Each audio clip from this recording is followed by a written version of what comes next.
Mimi Petro, mtume wa Yesu Kristo, nawaandikia ninyi kwa teule wa Mungu Baba ambao mmetawanyika na mnaishi kama wakimbizi huko Ponto, Galatia, Kapadokia, Asia na Bitunia.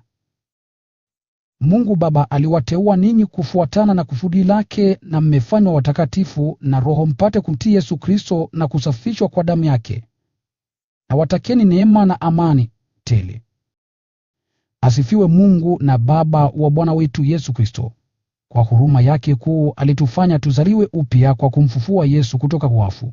Ametujalia tumaini lenye uzima. Na hivyo tunatazamia kupata baraka zile ambazo Mungu aliwawekea watu wake. Mungu amewawekeeni baraka hizo mbinguni, ambako haziwezi kuoza au kuharibika au kufifia. Hizo zitakuwa zenu, ninyi ambao kwa imani mnalindwa salama kwa nguvu ya Mungu kwa ajili ya wokovu, ambao uko tayari ufunuliwa mwishoni mwa nyakati. Furahini kuhusu jambo hilo, ijapokuwa sasa kwa kitambo kidogo itawabidi kuhuzunika kwa sababu ya majaribio mbalimbali mnayoteseka. Shabaha yake ni kuthibitisha imani yenu. Hata dhahabu yenyewe ambara kuharibika hujaribiwa kwa moto. Hali kadhalika na imani yenu, ambayo ni ya thamani zaidi kuliko dhahabu, ni lazima ijaribiwe ipate kuwa thabiti. Hapo mtapokea sifa na utukufu na heshima siku ile Yesu Kristo atakapofunuliwa. Ninyi mnampenda ingawaje hamjamwona, na mnamwamini ingawa hamumwoni sasa, hivyo mnafurahi kwa furaha tukufu isiyoelezeka, kwa sababu mnapokea wokovu wa roho zenu, ambao ni lengo na imani yenu. Manabii walipeleleza kwa makini na kufanya uchunguzi juu ya wokovu huo, wakabashiri juu ya neema hiyo ambayo ninyi mngepewa. Walijaribu kujua nyakati na mazingira ya tukio hilo, yaani wakati alioudokezea Roho wa Kristo alikuwa ndani yao, akibashiri juu ya mateso yatakayompata Kristo na utukufu utakaofuata. Mungu aliwafunulia kwamba wakati walipokuwa wanasema juu ya hayo mambo ambayo ninyi mmekwisha sikia sasa kutoka kwa wale wajumbe waliowatangazieni habari njema kwa nguvu ya Roho Mtakatifu aliyetumwa kutoka mbinguni, hiyo kazi yao haikuwa kwa faida yao wenyewe, bali kwa ajili yenu. Hayo ndiyo mambo ambayo hata malaika wangependa kuyafahamu. Kwa hiyo, basi muwe tayari kabisa kwa nia na kukesha. Wekeni tumaini lenu lote katika baraka ile mtakayopewa wakati Yesu Kristo atakapoonekana. Kama watoto wa Mungu wenye utii, msikubali kamwe kufuata tena tamaa mbaya mlizokuwa nazo wakati mlipokuwa wajinga, bali mnapaswa kuwa watakatifu katika mwenendo wenu wote, kama vile yule aliyewaiteni ni mtakatifu. Maandiko yasema, muwe watakatifu, kwa kuwa mimi ni mtakatifu. Napomtaja Mungu, ninyi humwita Baba, basi jueni kwamba yeye humhukumu kila mmoja kadiri ya matendo yake, bila ubaguzi. Hivyo tumieni wakati wenu uliowabakia hapa ugenini katika kumcha Mungu.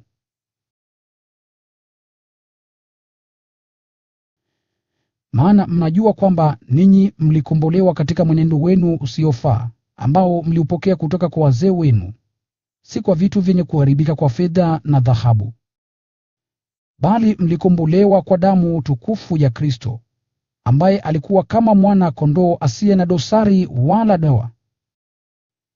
Yeye alikuwa ameteuliwa na Mungu kabla ya ulimwengu kuumbwa, akafunuliwa siku hizi za mwisho kwa ajili yenu. Kwa njia yake, ninyi mnamwamini Mungu aliyemfufua kutoka wafu na kumpa utukufu, na hivyo imani na matumaini yenu yako kwa Mungu.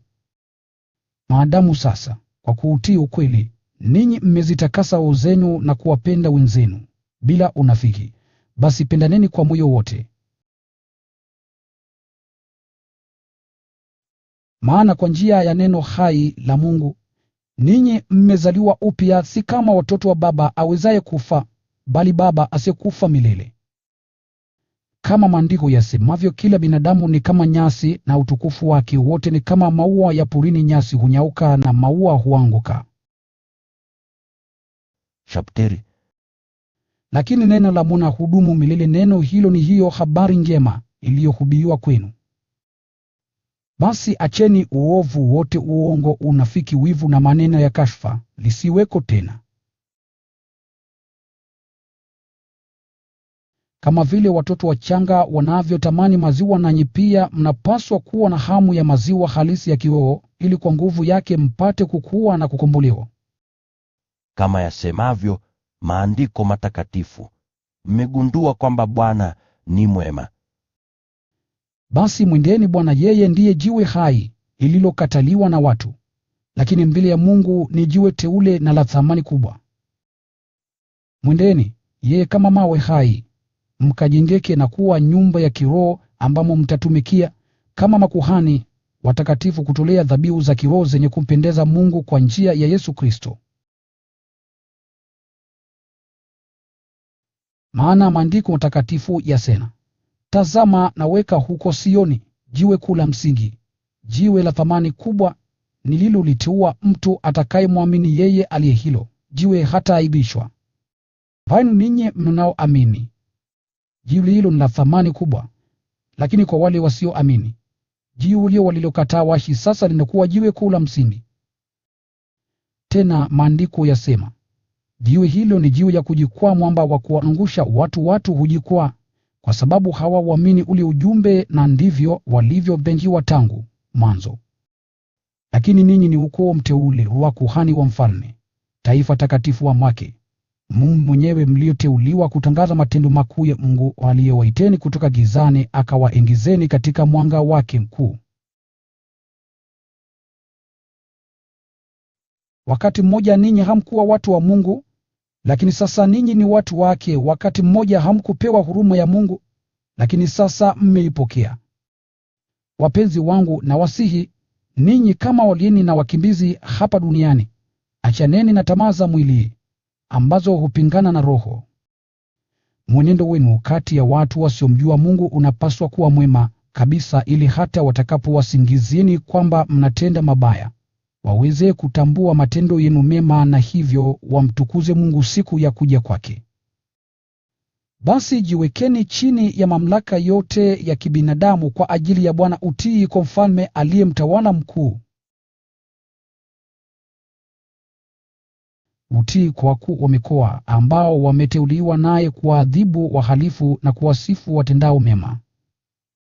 Maana Mungu ataka mweze kuyakomesha maneno ya kijinga ya watu wasio na akili kwa matendo mema mnayofanya. Ishini kama watu huru, lakini msiutumie uhuru wenu kuuficha ubaya, bali ishini kama watumishi wa Mungu. Waheshimuni watu wote, wapendeni ndugu zenu, waumini mcheni Mungu, mheshimuni mfalme. Enyi watumishi wa nyumbani, watiini wakuu wenu kwa heshima yote, wawe wema na wapole, au wenye kuchukiza. Maana kama mnavumilia maumivu ya mateso msiyostahili kwa sababu mwajua kwamba Mungu anataka hivyo, basi Mungu atawafadhili. Maana mtapata tuzo gani mkivumilia mapiko mnayostahili kwa sababu ya makosa yenu? Lakini kama mnavumilia mateso hata ingawa mmetenda mema, Mungu atawapeni baraka kwa ajili hiyo. Hayo ndiyo mlioitiwa, maana Kristo mwenyewe aliteseka kwa ajili yenu, akawaachieni mfano, ili muufuate mwenendo wake. Yeye hakutenda dhambi, wala neno la udanganyifu halikusikika mdomoni mwake. Alipotukanwa yeye hakujibu kwa tukano. Alipoteseka yeye hakutoa vitisho, bali aliyaweka matumaini yake kwa Mungu, hakimu mwenye haki. Yeye mwenyewe alizibeba dhambi zetu katika mwili wake juu ya msalaba, tupate kufa kuhusu dhambi na kuishi kwa ajili ya uadilifu. Kwa majeraha yake ninyi mmeponywa. Chapteri. Ninyi mlikuwa kama kondoo waliokuwa wamepotea, lakini sasa mmemrudia mchungaji na mlinzi wa roho zenu. Nanyi wake, jiwekeni chini ya mamlaka ya waume zenu, ili kama wako waume wowote wasioamini neno la Mungu, wapate kuamini kwa kuona mwenendo wenu. Haitakuwa lazima kwenu kusema neno, kwani wataona jinsi mwenendo wenu ulivyo safi na wa kumcha Mungu. Katika kujipamba kwenu, msitegemee mambo ya nje, kama vile mitindo ya kusuka nywele, kujivalia vitu vya dhahabu na nguo maridadi. Bali uzuri wenu unapaswa kutokana na hali ya ndani ya utu wa kweli, uzuri usioharibika, wa wema na utulivu wa roho, ambao ni wa thamani kubwa mbele ya Mungu. Ndivyo walivyojipamba hapo kale wanawake waadilifu waliomtumainia Mungu, walijiweka chini ya mamlaka ya waume zao.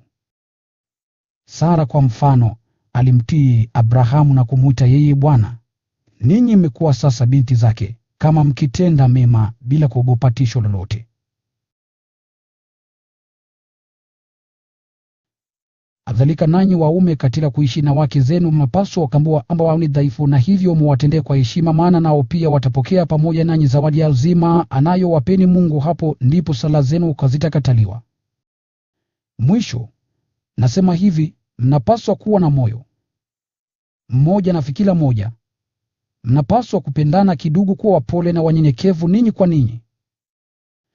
Msiwalipe watu ovu kwa ovu au tusi kwa tusi, bali watakieni baraka, maana ninyi mliitwa na Mungu mpate kupokea baraka. Kama yasemavyo Maandiko matakatifu, anayetaka kufurahia maisha na kuona siku za fanaka, anapaswa kuacha kusema mabaya na kuacha kusema uongo. Na ajiepushe na uovu, atende mema, atafute amani na kuizingatia. Maana Bwana huwatazama kwa wema waadilifu na kuzisikiliza sala zao, lakini huwapa kisogo watu watendao maovu. Ni nani atakayeweza kuwadhuru ninyi kama mkizingatia kutenda mema? Lakini hata kama itawapasa kuteseka kwa sababu ya kutenda mema, basi mna heri. Msimwogope mtu yeyote, wala msikubali kutiwa katika wasiwasi. Lakini mtukuzeni Kristo kama Bwana mioyoni mwenu, muwe tayari kumjibu yeyote atakayewaulizeni juu ya matumaini yaliyo ndani yenu. Lakini fanyeni hivyo kwa upole na heshima, muwe na dhamiri njema, kusudi mnapotukana wale wanaosema ubaya juu ya mwenendo wenu mwema, kana Wakristo waone aibu. Maana ni afadhali kuteseka kwa sababu ya kutenda mema, kama Mungu akipenda, kuliko kuteseka kwa sababu ya kutenda uovu. Kwa maana Kristo yeye alikufa kwa ajili ya dhambi zenu, alikufa mara moja tu, na ikatosha, mtu mwema kwa ajili ya waovu, ili awapeleke ninyi kwa Mungu. Aliuawa kimwili, lakini akafanywa hai kiroho. Na kwa maisha yake ya kiroho alikwenda kuwahubiria wale roho waliokuwa kifungoni. Hao ndio wale waliokataa kumtii Mungu alipowangoja kwa saburi, wakati Noa alipokuwa anatayarisha ile safina. Ndani ya chombo hicho ni watu wachache tu, yaani watu 8 waliookolewa majini. Ambaye yalikuwa mfano wa ubatizo unaowaokoa ninyi. Sasa ubatizo si shauri la kuondoa uchafu mwilini, bali ni ahadi kwa Mungu inayofanyika katika dhamiri njema, huwaokoeni kwa njia ya ufufuo wa Yesu Kristo. Chapter. Ambaye alikwenda mbinguni na sasa amekaa upande wa kulia wa Mungu, anatawala juu ya malaika wakuu na wenye enzi. Maadamu Kristo aliteseka kimwili, nanyi pia mnapaswa kujimaisha kwa nia hiyo yake. Maana mtu akishateseka kimwili hahusiki tena na dhambi. Tangu sasa basi, maisha yaliyowabakia kuishi hapa duniani yanapaswa kuongozwa na matakwa ya Mungu, si na tamaa za kibinadamu. Wakati uliopita mlikuwa muda mrefu wa kufanya mambo wanayofanya watu wasiomjua Mungu. Mliishi maisha ya anasa, ubinafsi, ulevi, ugomvi kuna mno na ya ibada haramu za sanamu. Sasa watu hao wasiomjua Mungu Wanashangaa wanapoona kwamba hamwandamani nao tena katika hali ya kuishi vibaya, na hivyo wanawatukaneni. Lakini watapaswa kutoa hoja juu ya jambo hilo mbele yake Mungu aliye tayari kuwahukumu wazima na wafu. Kwa sababu hiyo hao waliokufa, ambao walikuwa wamehukumiwa katika maisha yao ya kimwili, kama anavyohukumiwa kila mmoja, walihubiriwa habari njema kusudi katika maisha yao ya kiroho waishi kama aishivyo Mungu. Mwisho wa vitu vyote umekaribia. Kwa hiyo mnapaswa kuwa na utaratibu na nidhamu ili mweze kusali. Zaidi ya yote, pendaneni kwa moyo wote, maana upendo hufunika dhambi nyingi. Muwe na ukakimu ninyi kwa ninyi bila kunungunika. Kila mmoja anapaswa kutumia kipaji alichojaliwa na Mungu kwa faida ya wengine, kama vile wakili mwema wa zawadi mbalimbali za Mungu. Anayesema kitu maneno yake na yawe kama maneno ya Mungu. Anayetumika anapaswa kutumikia kwa nguvu anayojaliwa na Mungu, ili katika mambo yote Mungu atukuzwe kwa njia ya Yesu Kristo, ambaye utukufu na nguvu ni vyake milele na milele. Amina. Wapenzi wangu, msishangae kuhusu majaribio makali mnayopata kana kwamba mnapatwa na kitu kisicho cha kawaida. Ila furahini kwamba mnashiriki mateso ya Kristo, ili mweze kuwa na furaha tele wakati utukufu wake utakapofunuliwa. Heri yenu ikiwa mnatukanwa kwa sababu ya jina la Kristo. Jambo hilo lamaanisha kwamba Roho Mtukufu, yaani Roho wa Mungu, anakaa juu yetu. Asiwepo mtu yeyote miongoni mwenu ambaye anapaswa kuteseka kwa sababu ni muuaji, mwizi, mhalifu au mwovu. Lakini kama mtu akiteseka kwa sababu ni Mkristo, basi asione aibu, bali amtukuze Mungu kwa sababu mtu huyo anaitwa kwa jina la Kristo. Wakati wa hukumu umefika, na hukumu hiyo inaanza na watu wake Mungu mwenyewe. Ikiwa hukumu hiyo inaanzia kwetu sisi, basi mwisho wake utakuwa namna gani kwa wale wasioamini habari njema ya Mungu? Kama yasemavyo Maandiko Matakatifu, ni vigumu kwa watu waadilifu kuokolewa. Itakuwaje basi kwa wasiomcha Mungu na wenye dhambi? Shatete. Kwa hiyo wale wanaoteseka kufuatana na matakwa ya Mungu wanapaswa kwa matendo yao mema kujiweka chini ya Muumba wao, ambaye ni wa kuaminika kabisa. Wazee, mimi niliye mzee ninalo ombi moja kwenu. Wazee wenzangu, mimi mwenyewe nilishuhudia kwa macho yangu mateso ya Kristo, na natumaini kuushiriki ule utukufu utakaofunuliwa. Mimi ninawaombeni. Mlichunge lile kundi la Mungu mlilokabidhiwa, mlitunze si kwa kulazimika, bali kwa hiari kama atakavyo Mungu. Fanyeni kazi hiyo si kwa tamaa ya fedha, bali kwa moyo wenu wote. Msiwatawale kwa mabavu hao waliowekwa chini ya ulinzi wenu, bali muwe mfano kwa hilo kundi. Na wakati mchungaji mkuu atakapotokea, ninyi mtapokea taji ya utukufu isiyofifia. Kadhalika nanyi vijana, mnapaswa kujiweka chini ya mamlaka ya wazee. Ninyi nyote mnapaswa kuwa na unyenyekevu, mpate kutumikiana. Maana Maandiko Matakatifu yasema, Mungu huwapinga wenye majivuno, lakini huwajalia neema wanyenyekevu. Basi nyenyekeni chini ya mkono wa enzi wa Mungu, ili awainue wakati ufaao. Mwekeni matatizo yenu yote, maana yeye anawatunzeni. Muwe macho, kesheni, maana adui yenu Ibilisi huzunguka kama simba angurumaye akitafuta mawindo. Muwe imara katika imani na kumpinga, mkijua kwamba ndugu zenu pote duniani wanapatwa na mateso hayo hayo. Lakini mkishateseka muda mfupi, Mungu aliye asili ya neema yote, na ambaye anawaiteni mushiriki utukufu wake wa milele katika kuungana na Kristo yeye mwenyewe, atawakamilisheni na kuwapeni thabiti, nguvu na msingi imara. Kwake uwe uwezo milele. Amina. Nimewaandikieni barua hii fupi Kwa msaada wa Silwano, ndugu ambaye namjua na kumwamini, nataka kuwapeni moyo na kushuhudia kwamba jambo hili ni neema ya Mungu kweli. Kaeni imara katika neema hiyo. Jumuiya ya wenzenu walioteuliwa na Mungu hapa Babuloni wanawasalimuni, vile mwanangu Marko anawasalimuni. Salimianeni kwa ishara ya upendo wa Kikristo, na watakieni amani, ninyi mlio wake Kristo.